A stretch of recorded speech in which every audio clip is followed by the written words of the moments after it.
नमस्ते दोस्तों।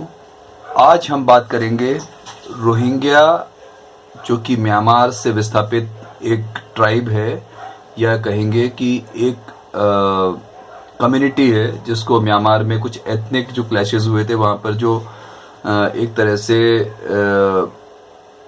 धर्मों के बीच की एक का संघर्ष हुआ था किसी कारण से। तो उस कारण से वहाँ के कुछ नागरिक अलग अलग देशों में वहाँ से भाग कर गए और उन्होंने शरण ली। उनमें से उन्हें रोहिंग्या कहा जाता है, जो म्यांमार के रहवासी थे। और उनमें से कुछ लोग हमारे देश में भी आए, बांग्लादेश गए, कुछ अलग अलग देशों में गए, और उनमें से ही काफ़ी लोग मलेशिया भी पहुंच गए थे। लगभग अब से कुछ समय पहले, या कहें कुछ दिन पहले, खबरें आई, पूरा इंटरनेशनल मीडिया उससे छा गया और अपने देश का मीडिया भी उससे अछूता नहीं रहा कि 1086 यानी लगभग 1100 रोहिंग्याओं को मलेशियन सरकार ने डिपोर्ट किया। डिपोर्ट का मतलब होता है कि उनको वापस उनके देश रवाना कर दिया। और खबरों में यह भी था कि मलेशिया सरकार ने म्यांमार सरकार को कहा कि आप अपना अपने शिप्स भेजें। तो म्यांमार की जो सरकार है, जिसे जनता कहते हैं, जो कि मिलिट्री फॉर्म ऑफ गवर्नमेंट है, सैन्य सरकार, जिसने हाल ही में तख्ता पलट करके और वहाँ की सत्ता पर काबिज हुई है, तो उसने अपने 3 नेवल शिप्स वहाँ भेज दिए मलेशिया। और इस बात का जैसे ही वहाँ की लोकल जो संस्थाएं थी मानवाधिकार के क्षेत्र में काम करने वाली, उनके साथ साथ एमनेस्टी इंटरनेशनल और उसके अलावा भी एक और असाइलम एक्सेस करके एक संस्था है, उसको भी पता चला, तो उन्होंने पूरे जबरदस्त कैंपेन चलाया। और उस कैंपेन में उन्होंने कहा कि ये मलेशिया की सरकार गलत कर रही है कि इन रोहिंग्याओं को वापस म्यांमार भेजा जा रहा है। और उन्होंने अपने जो तर्क दिए कि क्यों नहीं भेजा जाना चाहिए। और पर मलेशिया की सरकार ने क्या किया कि जितना भी विरोध था, उनका कितना विरोध हुआ, पूरी दुनिया के इंटरनेशनल मीडिया में काफ़ी विरोध हुआ, और मलेशिया के अंदर भी बाहर भी दोनों तरफ विरोध हुआ। इस अपना जो साउथ एशिया है उसमें भी काफ़ी उनकी एक तरह से खिंचाई तक हुई।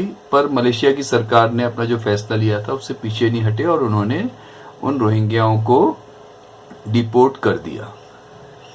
यह तो एक मामला हुआ कि कोई सरकार ने अपने उसके नेशनल इंटरेस्ट में कोई डिसीजन लिया और उसे पूरा कर दिया। इसकी परवाह नहीं करी कि दुनिया क्या सोचेगी, दुनिया क्या कहेगी।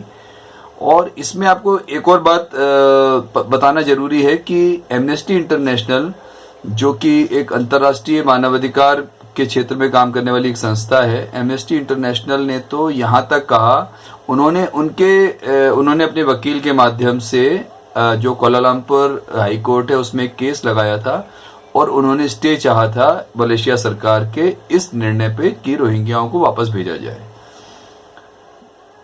कमाल की बात यह है कि जो कोलालमपुर की हाई कोर्ट थी उसने स्टे दे भी दिया, पर बावजूद उसके मलेशिया की सरकार ने वही किया जो उनको लगा कि उनके देश के हित में है या उनके नेशनल इंटरेस्ट में है। उन्होंने ना खुद के कोर्ट के स्टे की चिंता करी, ना दुनिया में बढ़ती हुई आउटरीच की चिंता करी, ना दुनिया में बढ़ते हुए क्रिटिसिज्म की चिंता करी, ना लोगों के बयानों पर ध्यान दिया, ना लोगों को, चाहे उन्होंने कितनी भी अपनी भावनाएं प्रदर्शित की, उन्होंने उसका ध्यान नहीं दिया, क्योंकि मलेशिया की सरकार के सामने उनका नेशनल इंटरेस्ट सबसे ऊपर था। ये जितने भी लोग थे सब लोग यही कह रहे थे कि हाई कोर्ट का ऑर्डर है, वर्ल्ड ओपिनियन खिलाफ है, फिर क्यों ऐसा कर रहे हैं। लेकिन यहाँ तक कि जो एमनेस्टी की जो वकील थी, जो उनका नाम है लिम बेई जिस्ट, तो उन्होंने क्या किया था, उन्होंने तो ये तक कह दिया, उन्होंने खुले आम कोलालमपुर में सोशल मीडिया पर अपना जो वीडियो अपलोड किया और वहाँ की जो लोकल मीडिया है उनसे उन्होंने इंटरव्यू दिया, और उन्होंने कहा कि यह ज्यादती है मलेशियन सरकार की। और उन्होंने कहा कि अगर इनको वहां भेजा जाता है तो चूंकि जिस समय वहां पर लोकतांत्रिक रूप से चुनी हुई सरकार थी, उस समय ही जब इन पर इतना अत्याचार हो चुका था, तो अब चूंकि मिलिट्री सरकार है तो इनका क्या होगा, इन पर कितना जुल्म होगा, इसलिए इनको नहीं भेजा जाना चाहिए। पर इन सब के बावजूद सरकार ने नहीं सुनी और वे लोग वापस चले गए। अब इस कैंपेन में यह क्यों जानना जरूरी है कि ऐसा कुछ हमारे देश में भी बहुत सारी चीजें होती हैं। इसमें BBC भी जुड़ गया, इसमें CNN चैनल भी जुड़ गया और एक अल जजीरा चैनल है जो अरब कंट्री से चलता है, वे सब जुड़ गए और सब ने एक सुर में बोलना शुरू किया कि ये रोहिंग्याओं को मलेशियन सरकार का जुल्म है। और उन्होंने एक जो हवाला दिया कि एक 1951 का एक कानून है UNO का, जिसमें कि जिसे इमिग्रेशन के ऊपर ही है, उसके हिसाब से अगर कोई आदमी असाइलम मांगता है तो उसे देना पड़ेगा किसी भी देश को। लेकिन इन सबको खारिज करते हुए सारे BBC, CNN, अल जजीरा और सारे मीडिया को, सारे मानवाधिकारवादियों को, एमनेस्टी इंटरनेशनल को और असाइलम एक्सेस जैसी संस्थाओं की सारी बातों को दरकिनार करते हुए जो मलेशियन सरकार का जो इमिग्रेशन डिपार्टमेंट है उसके डायरेक्टर जनरल हैं, उनका नाम है खलील यानी खैरुल जैमी दाऊद। तो उन्होंने बिल्कुल इन सब सारी बातों को खारिज किया और उन्होंने कहा कि ये लोग अपनी मर्जी से जा रहे हैं, हम इनको जबरदस्ती नहीं भेज रहे हैं। अब ये तो हुई मलेशिया की बात, जहां पर मुस्लिम जनसंख्या लगभग 62% है और बाकी जितनी भी जो अल्पसंख्यक हैं उनकी संख्या बहुत बटी हुई है। तो काफ़ी और कुछ कई एथनिक कम्युनिटीज़ ऐसी हैं जो माइक्रोस्कोपिक जिनकी जनसंख्या है, वहाँ पे माइक्रोस्कोपिक माइनॉरिटी भी हैं वहाँ पर। और अब हम बात करते हैं इस्लामिक रिपब्लिक ऑफ बांग्लादेश की, जहाँ की पॉपुलेशन 92% मुस्लिम पॉपुलेशन है। उन्होंने भी पिछले वर्ष एक डिसीजन लिया था कि वहाँ के कुछ रोहिंग्या जो उन्होंने पाया था कि ये गलत तरीके से उनके देश में आ गए हैं, उन्होंने कहा इनको डिपोर्ट करेंगे।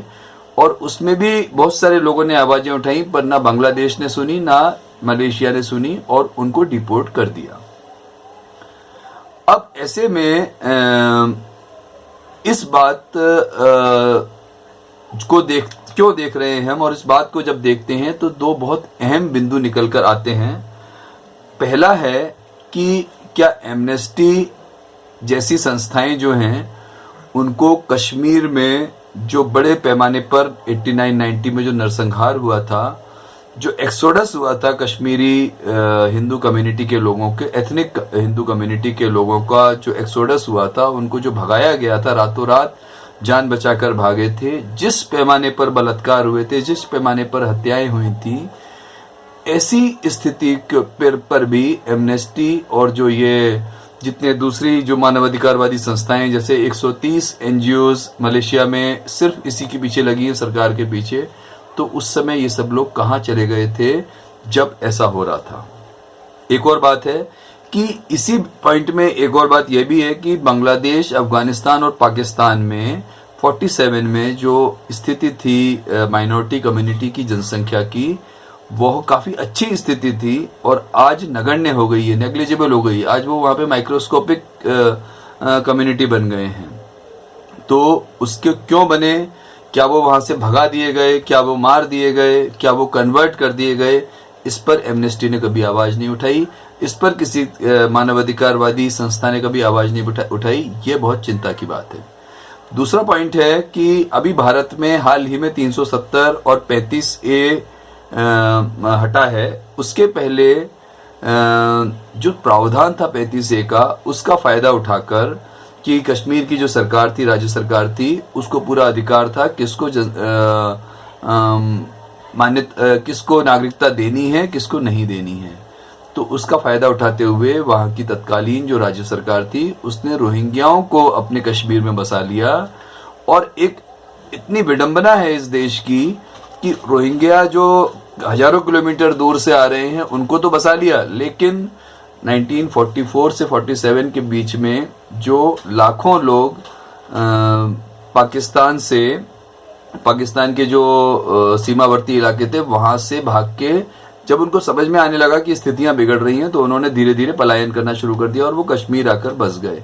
डोगरा थे, जाट थे और कई अलग अलग जातियां थी, पर उनको आज तक भी उनको नागरिकता इसलिए नहीं दी गई क्योंकि सरकार का एक अपना एजेंडा था, सरकार ने उनको नागरिकता नहीं दी। लेकिन रोहिंग्याओं से ऐसा कौन सा प्यार था इनको, ऐसी कौन सी इनकी मजबूरी थी, या ऐसा कौन सा इनका एजेंडा था कि रोहिंग्याओं को नागरिकता देने में इन्होंने बिल्कुल भी देर नहीं करी। अब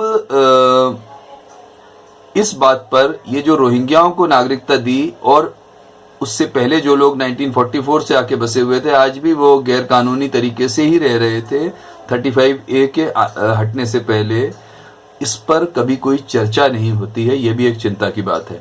इस पर चर्चा होनी चाहिए, इस पर डिबेट होनी चाहिए, पूरे देश भर में, स्कूलों में, कॉलेजों में इस पर डिबेट होनी चाहिए और इस पर यह बहस जरूर होनी चाहिए कि ऐसा क्यों हुआ और ऐसा क्या होना चाहिए था, और उस समय सरकारों के, चाहे वो केंद्र में बैठी थी, राज्यों में बैठी थी, उनका क्या रोल था, क्या उन्होंने अपना जो राजधर्म का पालन किया या नहीं किया, इस पर चर्चा होनी बहुत जरूरी है। और इस वीडियो को जारी करने के पीछे जो उद्देश्य है वो है कि जो विचारशील समाज है हमारे समाज में बहुत विचारशील लोग हैं, सबके पास अच्छे अच्छे विचार आते हैं, जरूरत है उनको उद्वेलित करने की, उनको जगाने की। तो वो जो विचारशील लोग हैं उनके समाज के, उनके विचारों को जगाने के उद्देश्य से यह वीडियो बनाया गया है।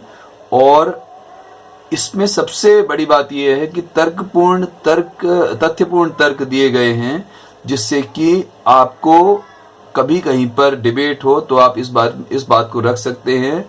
और जब भी कहीं पर भी आप बैठें, आप किसी भी ट्रेन में जा रहे हैं, आप बस में जा रहे हैं, कई बार आपने देखा होगा स्वाभाविक रूप से चर्चा शुरू हो जाती है अलग अलग विषयों पर।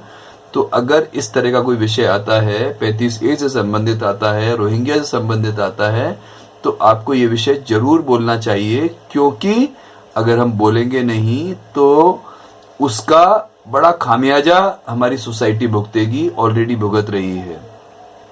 और साथ ही इसके बारे में ज़्यादा से ज़्यादा आप, और गूगल है आजकल, बहुत सारी दूसरे आपके पास अच्छी अच्छी वेबसाइट्स हैं जिसमें बहुत सारी जानकारी है, और विषय को ध्यान से पढ़ें और इसको आगे बढ़ाएं।